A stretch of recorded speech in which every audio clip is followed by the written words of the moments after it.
para sa atin. Magkaroon tayo ng mga magagawang mga kabataan. Isang kasariwaan para sa mga matatanda na.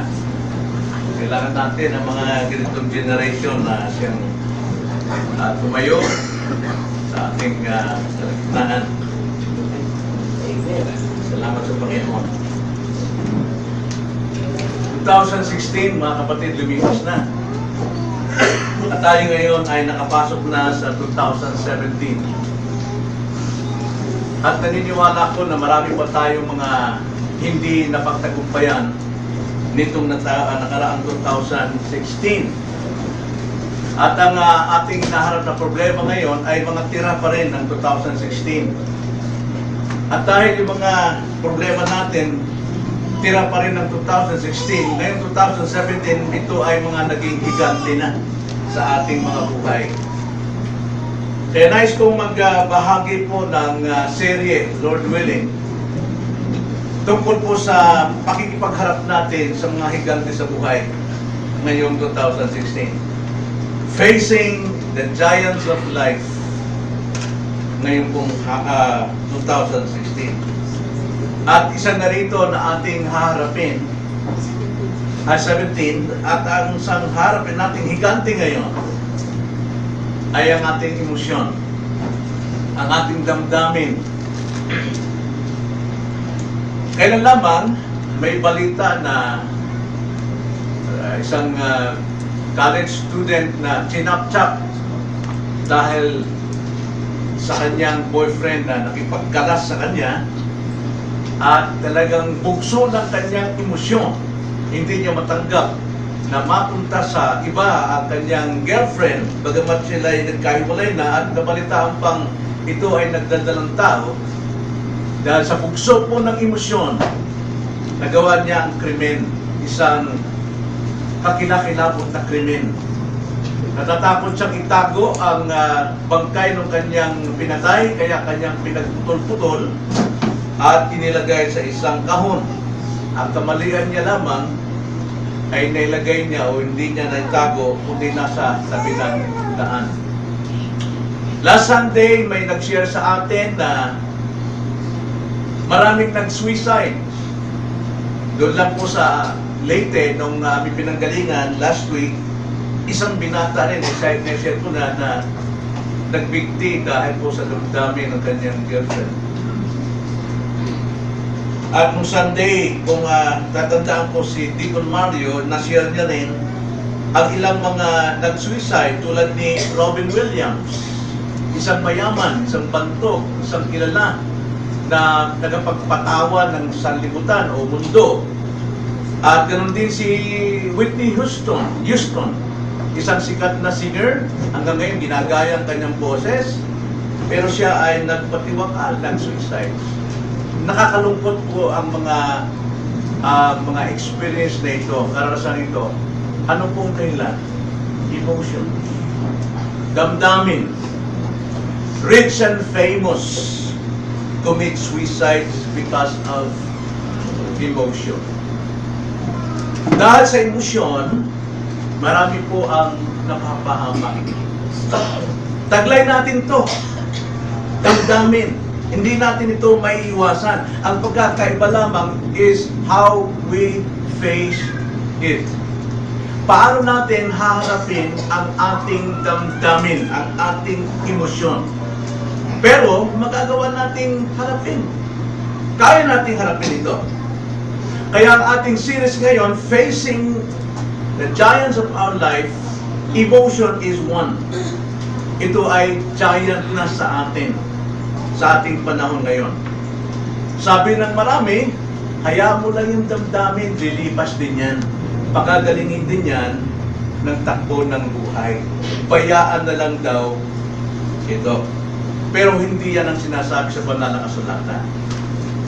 Kaya umaga, ating sisimulan ang sharing ito. Una, harapin natin ang emosyon sa positibo at negatibong paraan o aspeto. Then ikalawa, tignan natin ang kaugnayan nito sa pagkalikha, creation. Then thirdly, Harapin natin ito kung paano ito makukontrol. Kung hindi man ito mawala. Dahil ito ay tigas sa atin. So, tatlong bagay po ang ating titignan. Una, emosyon ay kailangan nating harapin sa negatibong mang paraan o sa positibong paraan. Naunahin natin ang negatibo. Ano ba ang mga negatibong emosyon na dapat nating maunawaan? Ang negatibong emosyon, kadalasan, ito ang nagdudulot sa atin ng pait, sakit sa ating damdamin. At maraming mga nagtuturo na hayaan mo lang yan, lilipas din yan. Even psychologists, mga nag-aral ng matataas na kurso, psychologists, sinasabi nila, let it go. Hayaan mo lang, lilipas din yan. Dahil psychologically, yan daw ay nasa isip lamang. Huwag mong hayaang sirain ang buhay mo dahil sa iyong damdamin. Ito po yung masasabi kong kaplastikan. Sapagkat, nasa atin ito, hindi natin ito kayang iwasan. At ang totoo, hindi natin alam how we face it. Paano natin harapin ang emosyon? Hindi ito lingid sa banal na kasulatan. Deuteronomy chapter 28, kung ating babasahin ng the whole chapter, yan po ay tumutukoy sa damdamin. At ang damdamin natin, ito yung nakasentro sa salita ng Panginoon, sa utos, sa commandments of God. Kaya kung ating tatalakayin po ang promised blessings ng Panginoon dito sa Deuteronomy chapter 28, mababasa natin sa verse 1 and 2. Verse 1 and 2, ganito ang sabi, kung susundin mo ang tinig ng Panginoong mong Diyos, at maingat mong gagawin ang lahat ng kanyang mga utos na aking iniutos sa iyo sa araw na ito, itataas ka ng Panginoon mong Diyos sa lahat ng mga bansa sa lupa. Now, ito yung promise ng Panginoon. Verse 2, at ang lahat ng pagpapalang ito ay darating sa iyo at aabot sa iyo kung iyong susundin ang tinig ng Panginoon mong Diyos. Now, ang ating emosyon po ay dapat nakalatag sa pundasyon ng salita ng Panginoon. Yan po ang mga promises. Ngayon, pag sinunod daw natin ang salita ng Panginoon, kanya namang inilatag ang mga listahan ng pagpapala. Verses 3 to 4, ganito ang sabi, magiging mapalad ka sa lungsod at magiging mapalad ka sa parang. Magiging mapalad ang bunga ng iyong katawan, ang bunga ng iyong lupa, ang bunga ng iyong mga hayop, ang karagdagan sa iyong bakahan at ang mga anak ng iyong taman. Nandiyan po ang listahan ng mga pagpapala. Ngunit kung ito ay tutuparin yung salita ng Panginoon, ang basis natin sa salita ng Panginoon, hindi sa makita ng ating damdamin, kundi sa ating kalooban, na gawin natin ito at giginawa o mayroong pangako ang Diyos. At kung ito hindi tutuparin, ang sabi sa verse 15, ngunit kung hindi mo pakikinggan ang tinig ng Panginoon Diyos sa magitan ng pagsasagawa ng lahat ng kanyang mga utos at tuntunin na aking iniutos sa iyo sa araw na ito, ang lahat ng sumpang ito ay darating sa iyo at aabot sa iyo. Then, inilatag na naman ng Panginoon ang lahat ng sumpa na maaring tatanggapin ng mga tao ng Diyos kapag hindi sumunod sa salita ng Panginoon, sa kanyang utos.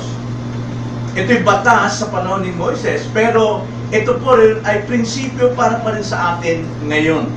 If we disobey God's command, alam naman natin mayroong consequence.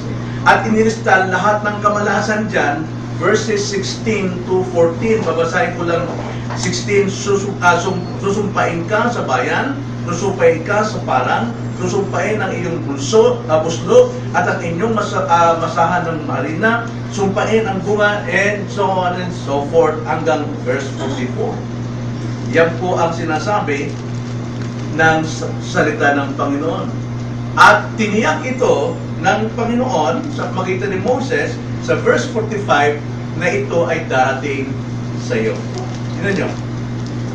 Lahat ng mga sumpang ito ay darating sa iyo at hahabulin ka at aabutan ka hanggang ikaw ay mawasak sapagkat hindi mo pinapakinggan o pinakinggan ang tinig ng Panginoon Diyos at hindi mo tinupad ang kanyang mga utos at ang kanyang mga tuntunin sa kanyang iniutos sa iyo. Yan po yung sinabi. Once ang tao ng Diyos lumabag sa malinaw na utos ng Panginoon, daranas tayo ng kabiguan. Yung ating damdamin mapupuno po ng bait, mapupuno ng problema.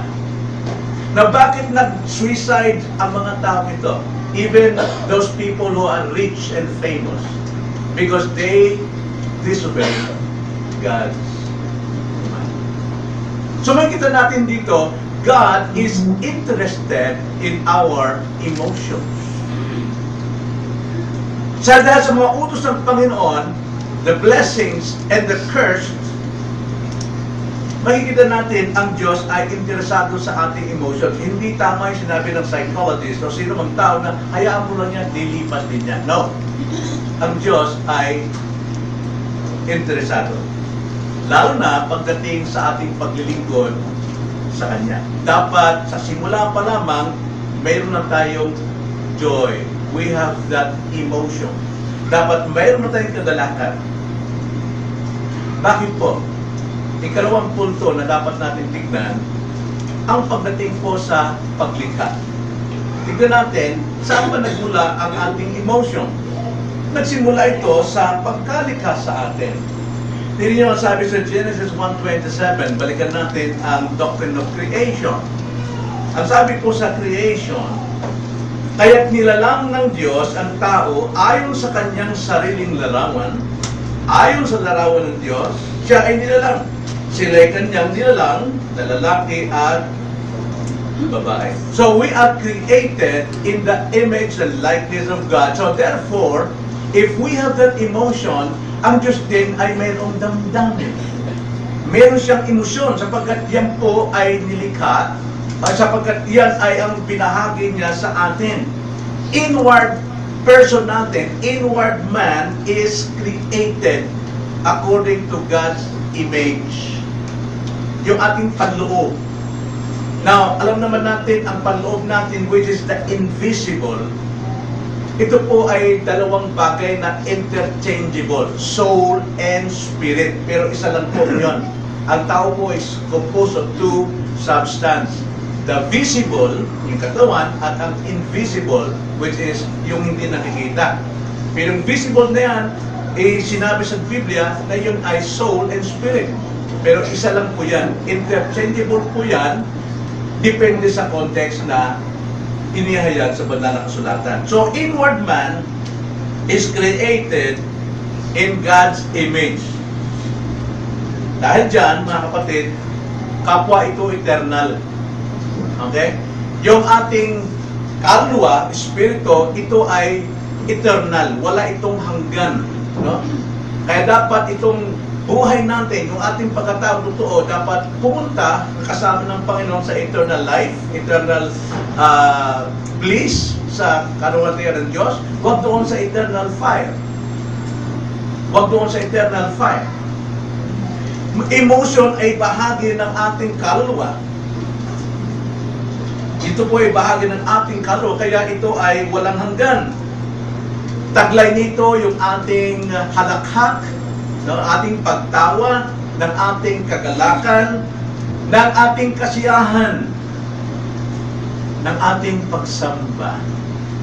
Kapag ang ating pong kaluluwa, espiritu ay ligaw, hindi po makasamba sa Diyos. Dito po nagmumula. Dahil ang tao ay nilikha sa God's image, mayroon tong emotion. Ang Diyos ay mayroon ding damdamin. Tiyak ito at tiniyak sa banal na kasulatan na ito po ay totoo. God is God of joy. God is God of love. But God also is a God of jealousy. But never ng Diyos naiinggit. Ang Diyos ay siloso. Ang Diyos ay tumatawa. Ang Diyos ay nagagalit. Yan ang image ng Diyos sa atin. Bakit tayo nagagalit? Because that is God's image in us. Bakit tayo nagagalak? Bakit tayo tumatawa? Because that is God's image in us. That is our emotion. Ang Diyos ay mayroong sense of humor. Mayroon siyang, nagpapatawa rin siya. No? Yung kanyang mga parables lang, sabi niya, mas mabuti pa ang kamelyo may papasok sa butas ng karayom. Di ba't nakakatawa yan kung isipin natin? Mayroon siyang sense of humor. Tayo man. Kaso lang yung ating sense of humor minsan, dahil tayo makasalanan, napupunta sa green. No? Masasama at hindi tama. Tingnan nyo sa paligiran natin. Makikita natin, God has a sense of humor. Mayroon siyang kagalakan. Now, why did God created us according to His emotion and, image, and mayroon tayong emotion? Why does God create us with emotions? Bakit po? Alam niyo po, ang emotions, kumbaga sa pagkain, ito yung mga spices, no? Ito yung panimpla, no? Pampalasa sa buhay. Emotions ay pampalasa sa buhay, pero hindi ito nakapagdadagdag ng ating panloob na substansya. Hindi ito nakakadagdag sa ating substance in life, but it spices the life experiences. Nagpapasarap po ang emotion sa atin.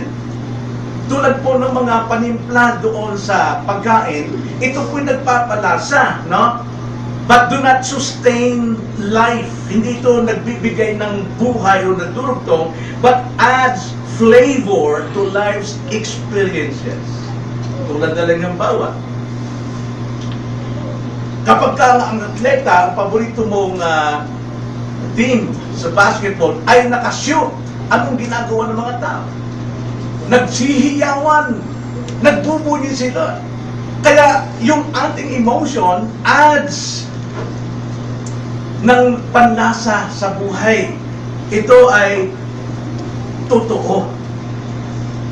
So therefore, emotions are appreciators of life. Ito yung nag-a-appreciate ng ating buhay.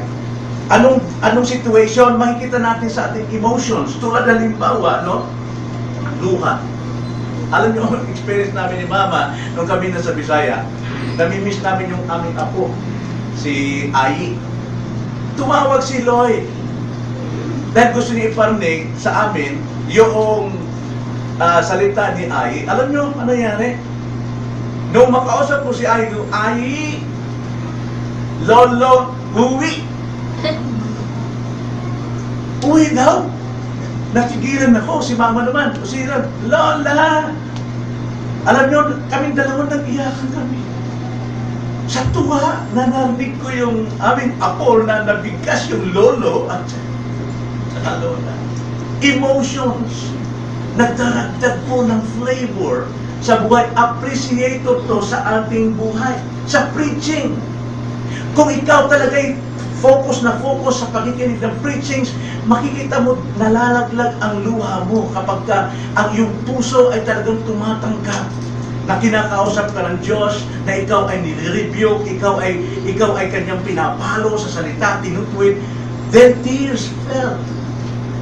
Kasi yun ang damdamin natin. It appreciates the message. Pero sometimes, anger ang lumalabas sa atin. Kapag hindi natin na-appreciate yung message para sa iyo, gagalit ka, nagtatampo ka, nagkukwento ka na ng sama ng loob mo. Di ba totoo yun?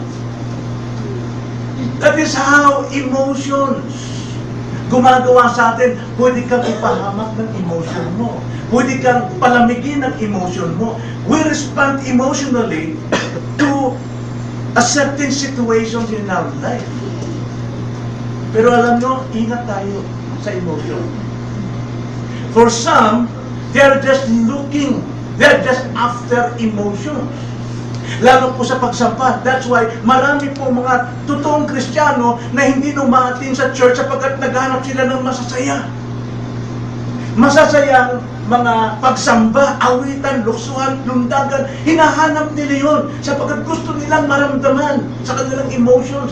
At that yan ay isa pong maling damdamin. Pagdating sa preaching, ayaw nilang makinig sa mga preaching na talagang tumutuwid ng kanilang sariling buhay. Gusto nilang pasaya, patawa. Nakita mo yung emotions na ito? Pagka ganyan po ang mga tao, Kristiyano, naghahanap sila ng mga magagandang services, nakakatawa, para silang kumakain ng spices lang, panlasa, pero walang karne. Nasa kanila ang lasa, but there is no substance in life. Wala pong sustansya, wala pong laman ang buhay nila. Puros lamang sila damdamin. Kaya kung tawagin yan, emotional believer. Danger po yan. Huwag natin kailangang ipagpalit ang emotions doon sa substance. Who we really are. Sino ba tayo? Sino ba ang Diyos na ating sinasamba? Ano bang preaching ang napapakinggan ko? Ito ba'y pampasarap lamang? Pambibilog ng ulo? Ang mga pangangaral? So, emotion na dapat natin maunawaan, nagsimula ito nung tayo po'y likhain ng Diyos. We have that at hindi natin ito maiwasan. Then thirdly, dapat natin malaman na emosyon ay dapat makontrol. Emotions ay dapat kontrolado. Dahil may mga maling emosyon. May mga maling ang emosyon. Na emosyon. Now, kalooban ng Diyos that we have that emotions, but kalooban din ng Diyos na dapat nating kontrolin ang emosyon. Kaya nga ang Panginoon mayroong palaging salita ng Diyos. Sapagkat ang salita ng Diyos, hindi ito naunawaan sa pamagitan ng damdamin, naunawaan ito sa pamagitan ng ating will, ng ating isipan. But we have that desire. Yan po yung nagpapaganda, nagpapalasa ng ating pakikinig kapag mayroon tayong desire, emotion. Now, good emotions, like for example, joy. Sarap niyan, di ba? Joy, happiness, dapat imbitahan natin ito sa ating buhay. Let's invite them in our life. Dapat mapuno tayo ng ganitong spices. But, we have also to reject and to control yung ating selos, yung ating inggit, yung ating pagiging chismosa, yung ating pagsasalita ng kalikuran sa kapwa. Hindi yan kabilang sa spirit-filled life. Hindi yan kabilang sa mga taong puno o puspos ng espiritu. Kaya hindi natin pwedeng paniwalaan yung psychologist na lilipas lang yan. Dahil God's teaching is to control it. Ang turo ng Diyos, ang utos sa atin, kontrolin mo yan. Kontrol mo yan. Huwag tayong magtiwala sa turo ng mga tao na walang alam tungkol sa Diyos at sa Kanyang salita. Lalo pagdating po sa emosyon, damdamin. Huwag tayong basta maniniwala sa mga unbelievers, mga rebelde sa kalooban ng Diyos. Nakikita mukhang sila'y religyoso, but in their life, tama yung Psalms 14 verse 1. According to the foolish, there is no God. Walang Diyos. Kundi dapat tayo magtiwala sa Diyos at sa Kanyang salita. Yung pong doktrina that we have the power of will, of course, nasa atin ang kapangyarihan ng pagpili. Pero wala sa atin ang kapangyarihan pumili ng kaligtasan dahil ang kaligtasan natin ay gawang biyaya lamang ng Diyos. But, Sa ating pong buhay araw-araw, we have the power of will. Yan ang kaloob ng Panginoon sa atin. Tingnan niyo ang sabi ni Jesus Christ. Masdan ninyo kung ano sinabi ni Jesus Christ dito sa John 14, verse 26. Ito'y kanyang sinabi sa kanyang mga alagad na sila ay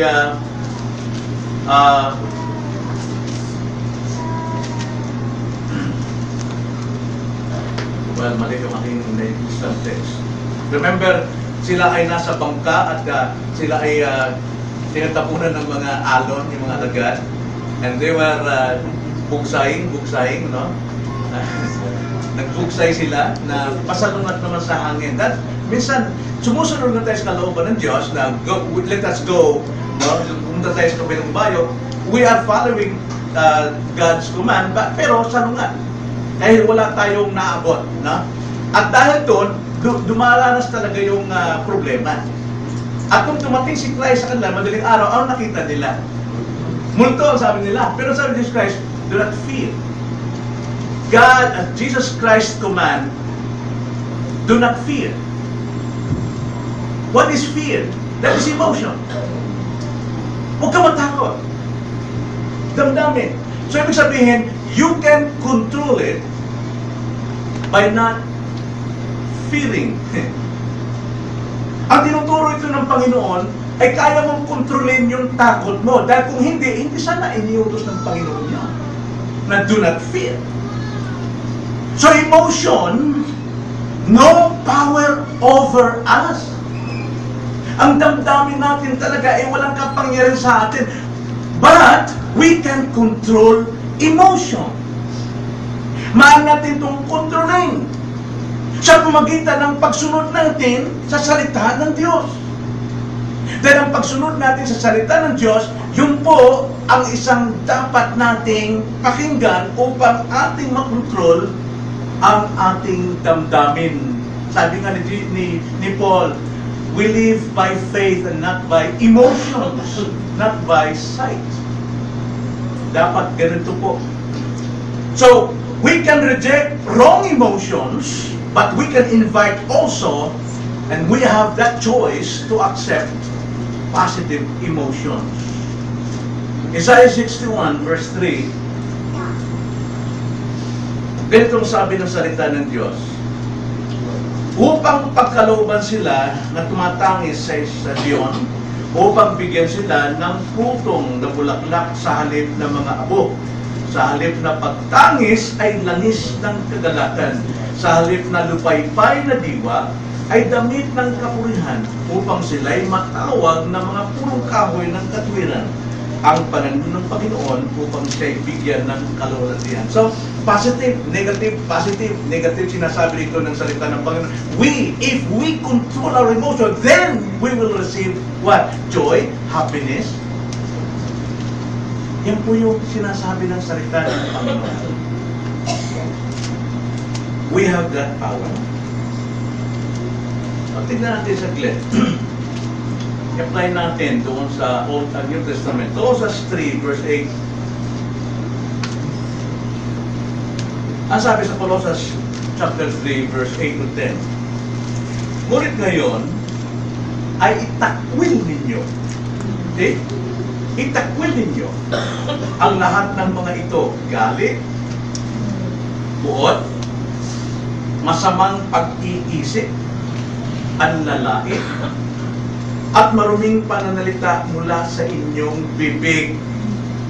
Verse 9, huwag kayong magsinungaling sa isa't isa.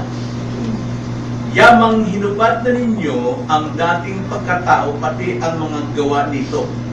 At kayo'y nagbihis na ng bagong pagkatao, na binabago sa kaalaman ayon sa larawan ng lumalang sa Kanya.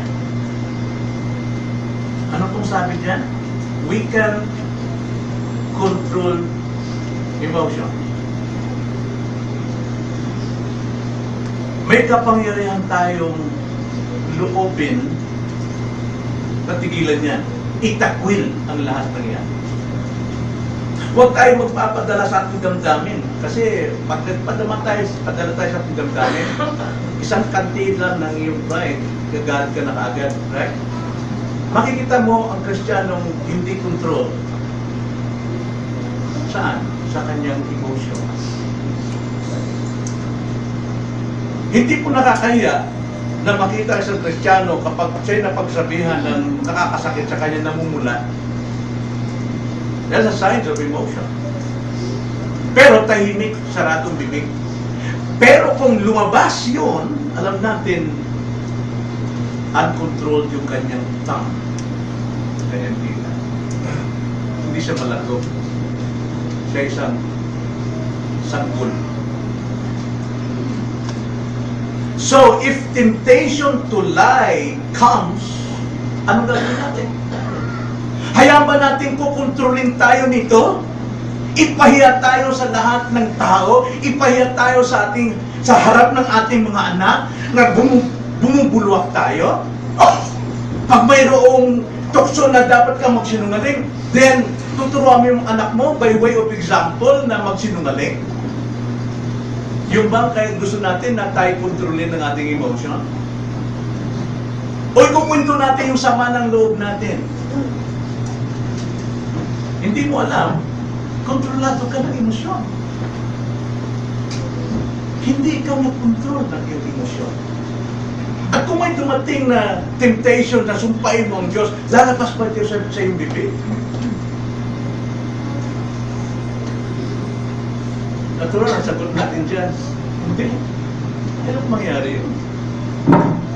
It will grieve the Holy Spirit. Talagang masasaktan ng gusto ang banal na Espiritu. Kaya nasa atin po ang control. Ibig sabihin, nasa atin po ang pagbabago, conversion. Kaya nga conversion is our doing. Pero yung pong pagkabago sa atin ng Diyos, pagkahiwalay natin, pagkabaak natin sa old nature, that is God's Word. Pero tayo bato pa rin nung nababaak sa original na bato, so we have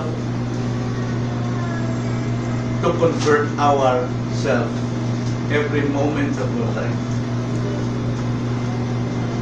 At kung tingagawin natin, ang banal na Espiritu lagi natin kasama. May back up tayo ng Holy Spirit. And the Holy Spirit, siya magpapala sa atin, you are a child of God. So you don't have to do that. Hindi mo na kailangan gawin yan. Tigil mo na yan. Asama yan. Nakikita mo ba? Lahat ng tao nakatingin sa iyo. Kitang-kita drawing ng mukha mo. Nanginginig ang labi mo. No? Na parang umagaw si luwas at galit. Namumula mata mo. Parang kang may soul eyes. Nakakaya yun, di ba? Sapagkat ang negative emotions talagang pilihain ka nito. Pero, mayroon tayong power of choice. Control it. So what's the lesson? Anong nakukuha natin dito? Mga kapatid. Well, this time, this moment, this year, this month, this week, this day, this time, this second is the day to choose. Ito yung oras na piliin natin na kontrolin ang ating emotion rather than to be controlled by emotion. So hanggang kailan ka magpapakontrol sa iyong laman? Makamamit, tanong kita, ba't wala ka nung sandali na baka bigla kang mamula? Okay na. Pero kung magsalita ka ng kasinungalingan, that's it. Why not just tell the truth? The truth will set us free. Ba't kailangan natin ipagtanggol yung ating kasinungalingan? That's temptation. Kontrolado ka ng iyong emosyon. Ang emosyon mo nagtuturo sa'yo magsinungaling, magkunwari, to be hypocrite. This is the year, the month, the week, the day, the time, and second to choose.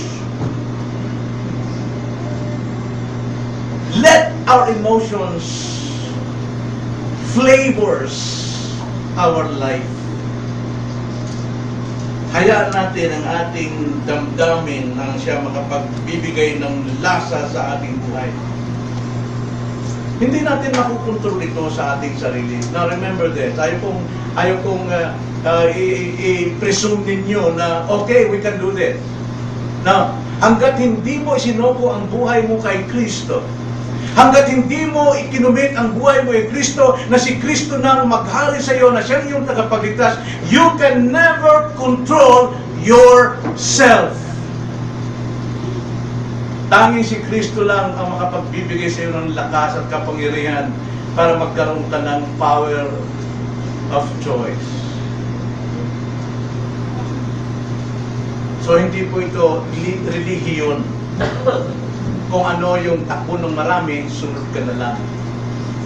Pag sinabi ng 1,000,000, pasanin ninyo yung itim, sunod ka na lang. We are not like that. We obey. We follow what God says. Not by emotion. So, kailangan mo isuko ang buhay mo kay Kristo. Tanging Diyos lang makapagbabago ng iyong damdamin. Tanging sa salita ka lamang makakalakad ang tuwid. Sa ibang turo ng tao, no. Maaaring mabuti ang kanyang payo. Pero gamitin natin ang principles ni Peter. I rather follow God than men. So yung dalawa, this is the time not to grieve the Spirit of God. Marami po akong nakikita Kristiyano. Maaaring kayo rin. Every day we grieve the Holy Spirit because we live a hypocrite kind of life. Hipokrito tayo sa harap ng ating asawa, sa harap ng ating anak.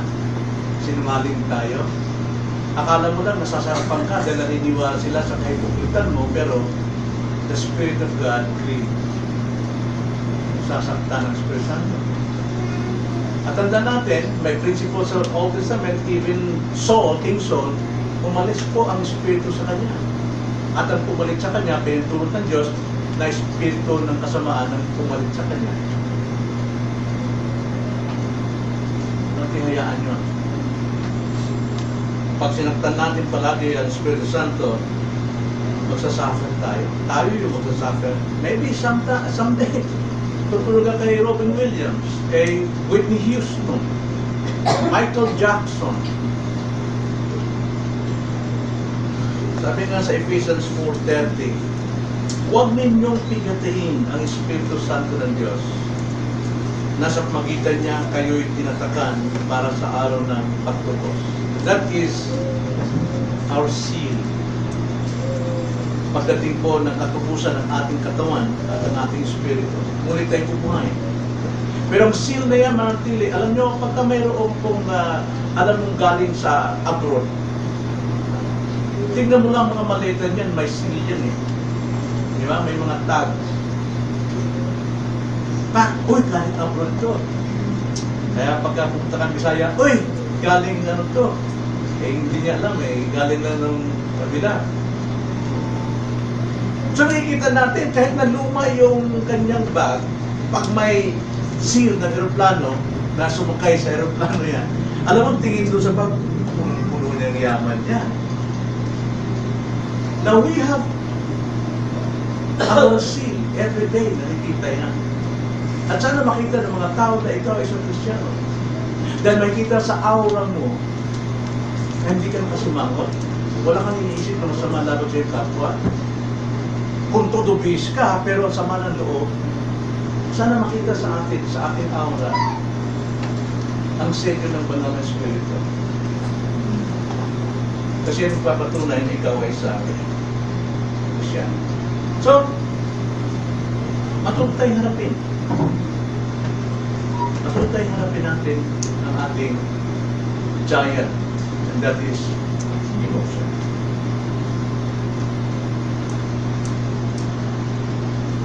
Bago tayo mag-pray, mayroon pa kayong gustong tanong?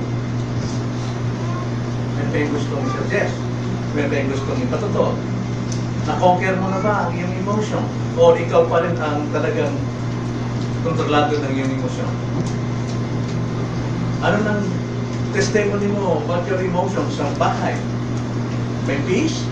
May kapayapaan ng bahay? Same family? Trabaho? Walang pong testimony? Walang tanong? Magulo ba? Hindi ba malinaw ito?